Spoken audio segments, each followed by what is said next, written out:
Assalamualaikum warahmatullahi wabarakatuh. Gimana kabarnya teman-teman semuanya? Semoga baik-baik saja. Pada video kali ini kita akan melanjutkan lagi ya teman-teman. Ini part 2 untuk ujian kompetensi teknis ataupun untuk persiapan seleksi kompetensi bidang untuk jabatan fungsional ahli pertama jalan dan jembatan. Ini untuk P3K ataupun untuk CPNS tahun 2023 dengan submateri preservasi jalan, jembatan, dan terowongan. Ayo kita mulai teman-teman. Sebelum mulai teman-teman, jangan lupa ya bantu like, komen, serta di subscribe channel ini teman-teman ya. Supaya saya bisa upload terus untuk video-video materi tentang P3K ataupun untuk CPNS ke depan nanti. Oke, mari kita mulai teman-teman. Nomor 6. Survei pemeliharaan jalan meliputi survei inventarisasi jalan dan survei kondisi jalan. Periode pelaksanaan survei inventarisasi jalan dan survei kondisi jalan adalah sebagai berikut. A. Survei inventarisasi jalan 2 kali dalam 1 tahun dan survei kondisi jalan 3 kali dalam 1 tahun.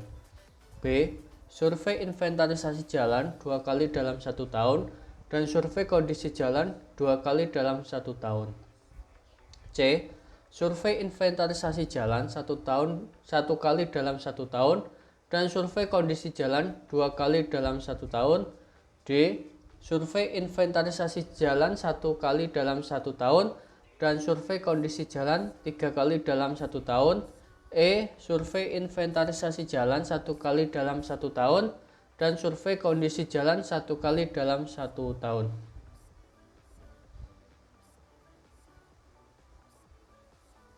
Nomor 6 jawabannya adalah C. Survei inventarisasi jalan 1 kali dalam 1 tahun dan survei kondisi jalan 2 kali dalam 1 tahun. Oke, mari kita bahas teman-teman ya. Nomor 6. Jadi survei pemeliharaan jalan pada pasal 9 yaitu pada ayat 3, survei inventarisasi jalan sebagaimana dimaksud pada ayat 2 merupakan kegiatan pengumpulan data dan inventarisasi jalan yang meliputi fungsi jalan, status jalan, bangunan pelengkap dan perlengkapan jalan, data lalu lintas, data geometri jalan, data konstruksi pekerjaan yang ada, dan data lingkungan terakhir dari masing-masing ruas jalan yang dilakukan paling sedikit 1 kali dalam 1 tahun, serta pada ayat 5, survei kondisi jalan sebagaimana dimaksud pada ayat 2 meliputi jalur dan atau lajur lalu lintas, bahu jalan, bangunan pelengkap, perlengkapan jalan, dan bahan pada rumaja dan rumija yang dilakukan paling sedikit 2 kali dalam 1 tahun. Jadi nomor 6 jawabannya adalah C. Survei inventarisasi jalan 1 kali dalam 1 tahun dan survei kondisi jalan 2 kali dalam 1 tahun. Nomor 7. Pemrograman pemeliharaan jalan termasuk bangunan pelengkap dan perlengkapan dilakukan dengan melakukan survei untuk menentukan hal-hal berikut kecuali A. Prioritas penanganan. B. Jenis pekerjaan. C. Perkiraan volume pekerjaan. D. Harga satuan pekerjaan. E. Jadwal pelaksanaan.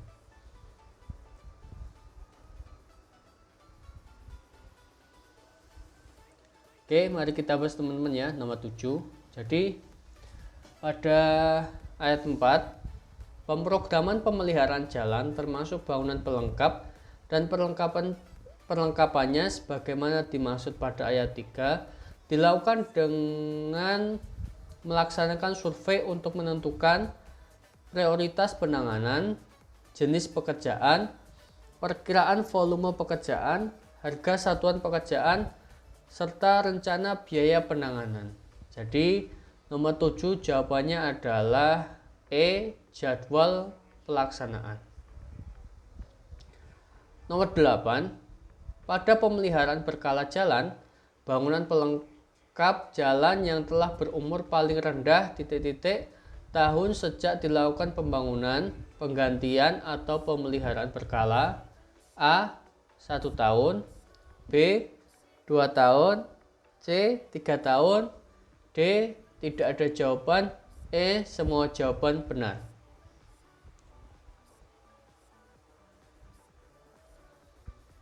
Oke, mari kita bahas teman-teman ya, nomor 8. Jadi, pemeliharaan berkala jalan dilakukan pada ruas jalan atau bagian ruas jalan dan bangunan pelengkap dengan kriteria sebagai berikut. Ini langsung nomor bagian yang E. Bangunan pelengkap jalan yang telah berumur paling rendah 3 tahun sejak dilakukan pembangunan, penggantian, atau pemeliharaan berkala dan atau bangunan pelengkap yang mempunyai kondisi sedang. Jadi nomor 8 adalah jawabannya adalah C, 3 tahun. Nomor 9, pemeliharaan rutin jalan dilakukan sepanjang tahun meliputi kegiatan sebagai berikut, kecuali A. Pemeliharaan atau pembersihan bahu jalan, B. Pemeliharaan atau pembersihan rumaja, C. Pengisian celah atau retak permukaan, D. Laburan aspal, E. Pelapisan aspal tipis.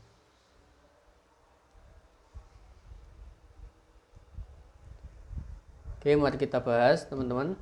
Jadi pemeliharaan rutin jalan sebagaimana dimaksud pada ayat 1 dilakukan sepanjang tahun meliputi kegiatan A. Pemeliharaan atau pembersihan bahu jalan, B. Pemeliharaan sistem drainase, C. Pemeliharaan atau pembersihan rumaja, D. Pemeliharaan pemotongan tumbuhan atau tanaman liar, E. Pengisian celah atau retak permukaan, F. Laburan aspal, G. Penambalan lubang, H. Pemeliharaan bangunan pelengkap, I. Pemeliharaan perlengkapan jalan, J. Grading operation. Jadi nomor 9 jawabannya adalah E. Pelapisan aspal tipis. Nomor 10, kegiatan penilikan jalan meliputi kecuali A. Pengamatan atas pemanfaatan dan kondisi bagian-bagian jalan, B. Pelaporan atas hasil pengamatan, C. Pengusulan tindakan yang diperlukan terhadap hasil pengamatan, D. Penjadwalan pelaksanaan pemeliharaan jalan, D. Menerima keluhan atau masukan atau informasi dari masyarakat atau pengguna jalan. Oke, mari kita bahas teman-teman ya, nomor 10. Jadi pada pasal 20 ayat 1, penilikan jalan meliputi A. Pengamatan atas pemanfaatan dan kondisi bagian-bagian jalan, B. Pelaporan atas hasil pengamatan, C. Pengusulan tindakan yang diperlukan terhadap hasil pengamatan, D. Menerima keluhan atau masukan informasi dari masyarakat atau pengguna jalan. Jadi nomor 10 jawabannya yang tidak tepat adalah D. Penjadwalan pelaksanaan pemeliharaan jalan. Nomor 11, pemantauan pelaksanaan pemeliharaan jalan meliputi pemantauan sebagai berikut. A. Semua jawaban benar. B. Kemajuan pelaksanaan fisik dan keuangan. C. Kondisi jalan. D. Kualitas kerja. E. Keselamatan pengguna jalan. Oke, mari kita bahas. Pengawasan pelaksanaan pemeliharaan jalan pada pasal 23 ayat 2, pemantauan pelaksanaan pemeliharaan jalan sebagaimana dimaksud pada ayat 1 meliputi kegiatan pemantauan A. Kemajuan pelaksanaan fisik dan keuangan, B. Kondisi jalan, C. Kualitas kerja, D. Keselamatan pengguna jalan. Jadi nomor 11 jawabannya adalah A. Semua jawaban benar. Nomor 12, penyediaan biaya pemeliharaan jalan oleh orang atau instansi diatur dalam bentuk perjanjian kerja dengan prinsip sebagai berikut, kecuali A. Efisien, efektivitas, sinergi, B. saling menguntungkan, kesepakatan bersama. D. Itikat baik, persamaan kedudukan. D. Transparansi. E. Keadilan dan kepastian hukum. F. Sosial.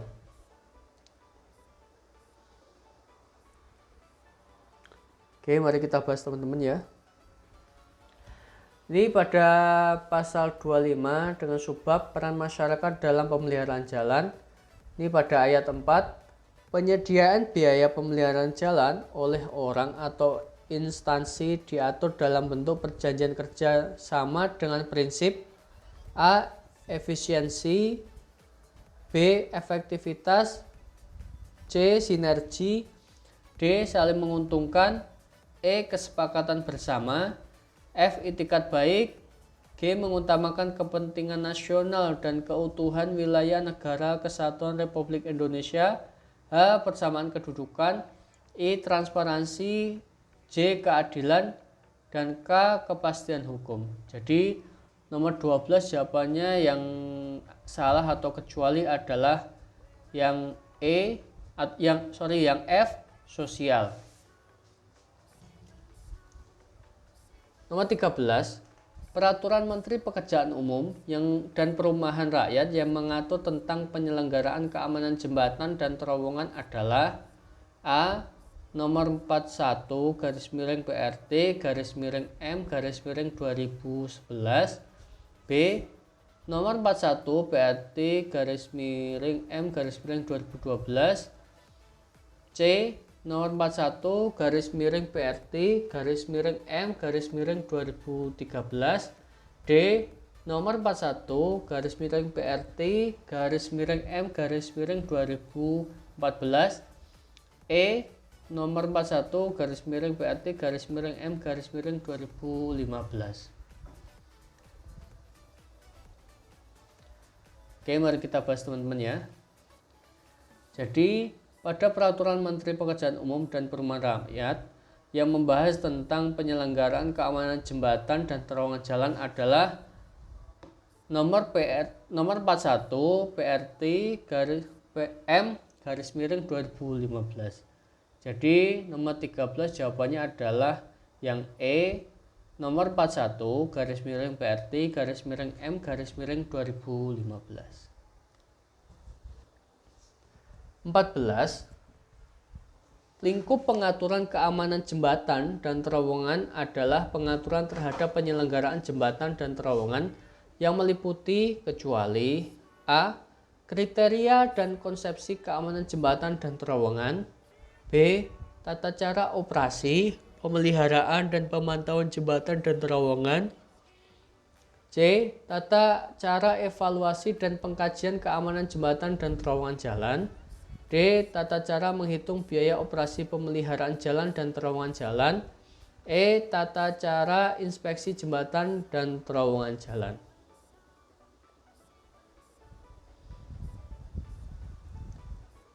Oke, mari kita bahas teman-teman ya.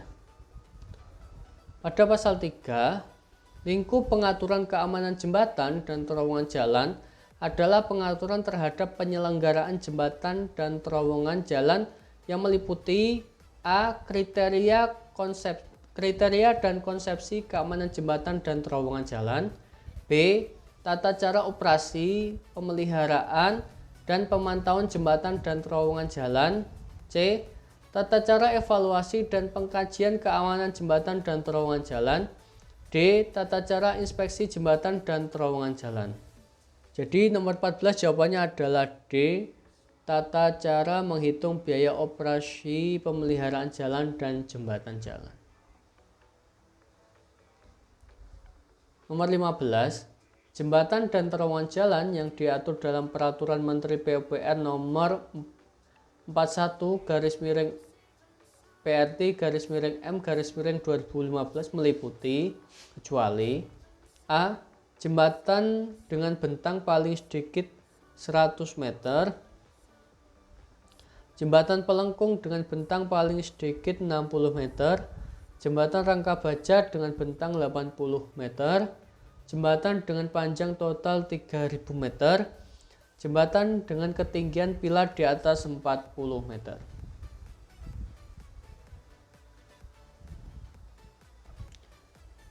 Oke, mari kita bahas teman-teman ya, nomor 15. Jadi, pada pasal 4 ayat 1, jembatan dan terowongan jalan yang diatur dalam peraturan menteri ini meliputi A. Jembatan dengan bentang paling sedikit 100 meter. B. Jembatan pelengkung dengan bentang paling sedikit 60 meter. Jembatan gantung dan jembatan jeruji kabel. C. Jembatan dengan total panjang paling sedikit 3000 meter. D. Jembatan dengan ketinggian pilar di atas 40 meter. F. Terowongan jalan yang menggunakan cara pengeboran atau jacking dalam metode pelaksanaan. G. Jembatan dan terowongan jalan yang memiliki kompleksitas struktur tinggi dan memiliki nilai strategis tinggi atau didesain menggunakan teknologi baru. Jadi nomor 14 jawabannya yang salah adalah yang C. Jembatan rangka baja dengan bentang 80 meter. 16.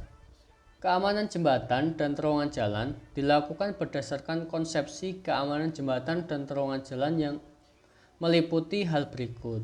A. Keamanan struktur. B. Operasi. C. Pemantauan. D. Kesiapsiagaan tindak darurat. E. Semua jawaban benar.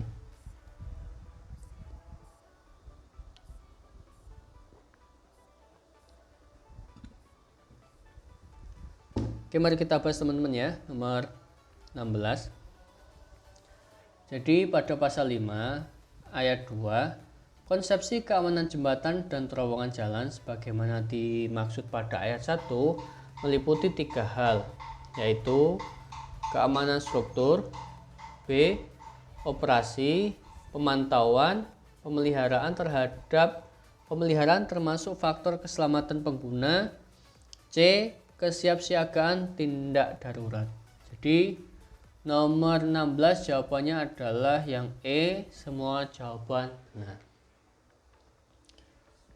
17. Penyelenggaraan keamanan jembatan dan terowongan jalan terdiri atas kecuali A. Komisi Keamanan Jembatan dan Terowongan Jalan. B. Pengawas jembatan dan terowongan jalan. D. Pembangunan jembatan dan terowongan jalan. D. Pengelola jembatan dan terowongan jalan. E. Tidak ada jawaban.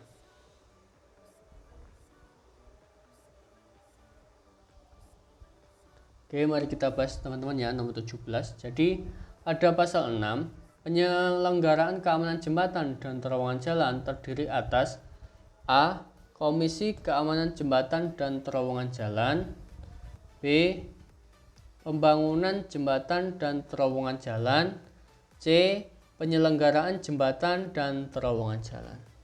Jadi nomor 17 jawabannya yang salah adalah yang B.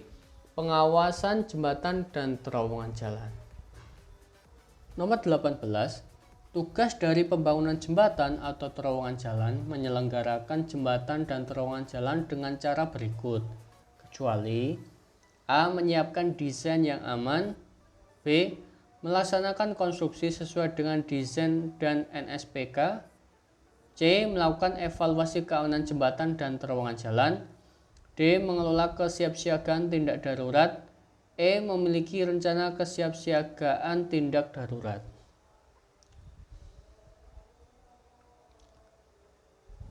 Oke, mari kita bahas teman-teman ya, nomor 18. Nomor 18 jawabannya yang salah adalah mengelola kesiapsiagaan tindak darurat. Jadi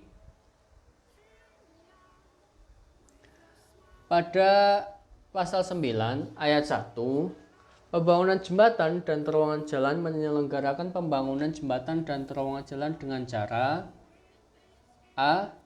Menyiapkan desain yang aman. B. Melaksanakan konstruksi yang sesuai dengan desain dan NSPK. C. Melakukan evaluasi keamanan jembatan dan terowongan jalan.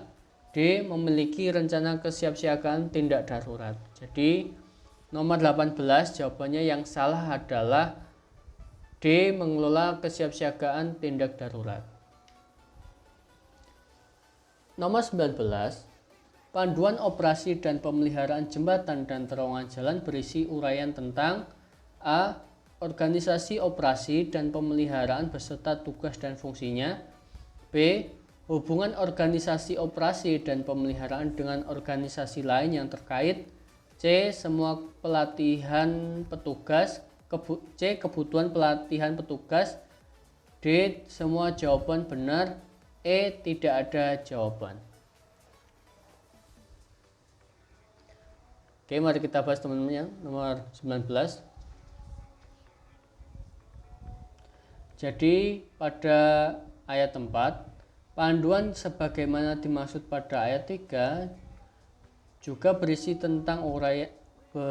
berisi uraian tentang A. Organisasi operasi dan pemeliharaan beserta tugas dan fungsinya.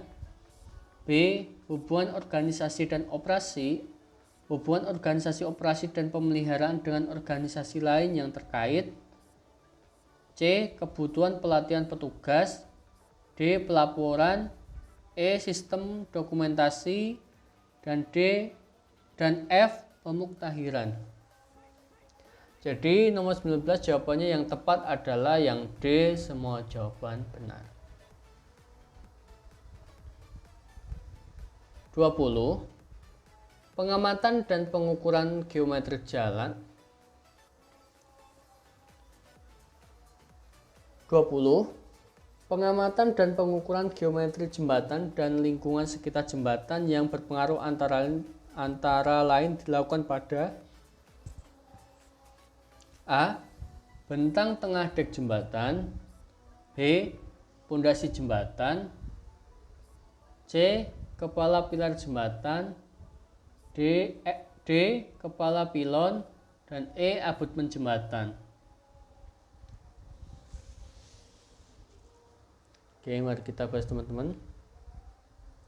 Jadi pada pasal 19, pengamatan dan pengukuran geometri jembatan dan terowongan sekitar jembatan yang berpengaruh sebagaimana dimaksud pada pasal 18 ayat 1 antara lain dilakukan pada bentang tengah dek jembatan, kepala pilar jembatan, kepala pilon, kabel, dan abutmen jembatan. Jadi nomor 20 jawabannya yang salah adalah D. Pondasi jembatan. B. Pondasi jembatan. Nomor 21, frekuensi pengamatan dan pengukuran geometri ditetapkan dengan mempertimbangkan sebagaimana berikut. A. Tingkat kepentingan jembatan sesuai dengan panduan operasi dan pemeliharaan. B. Semua jawaban benar. C. Tipe jembatan. D. Kondisi jembatan. E. Umur jembatan.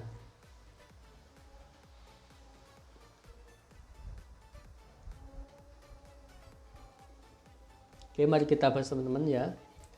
Ini frekuensi pengamatan dan pengukuran geometrik ditetapkan dengan mempertimbangkan A. Tipe jembatan.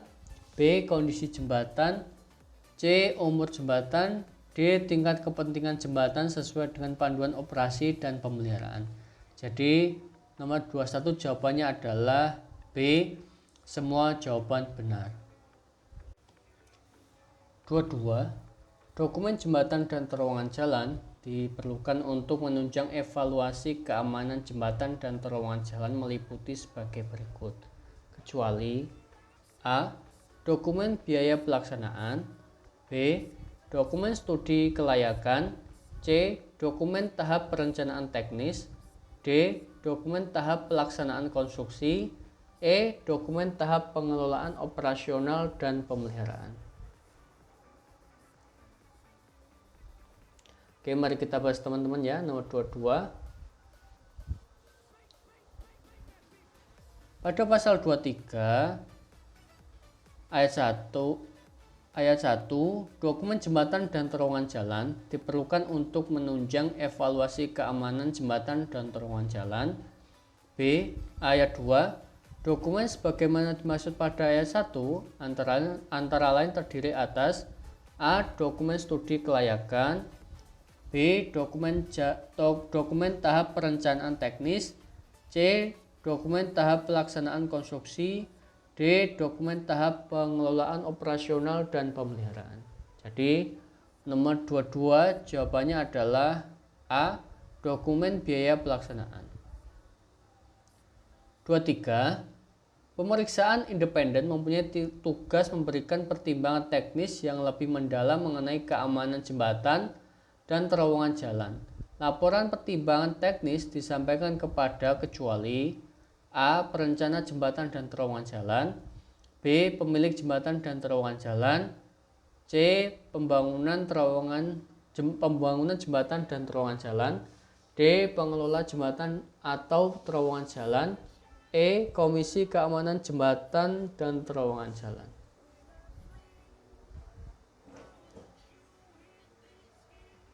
Oke, mari kita bahas teman. Pada pasal 27 ayat 3, laporan pertimbangan teknis bagaimana dimaksud pada ayat 2 disampaikan kepada A. Pemilik jembatan atau terowongan. B. Pembangunan jembatan atau terowongan. C. Pengelola jembatan atau terowongan jalan. D. Komisi Keamanan Jembatan dan Terowongan Jalan. Jadi nomor 23 jawabannya yang salah adalah yang A. Perencanaan jembatan dan terowongan jalan. Oke, terima kasih teman-teman ya yang sudah nonton video ini. Jangan lupa dibantu subscribe channel ini serta di like serta di komen. Dan tolong teman-teman silakan diberi masukan kira-kira selanjutnya saya akan buat video tentang apa. Terima kasih teman-teman. Assalamualaikum warahmatullahi wabarakatuh.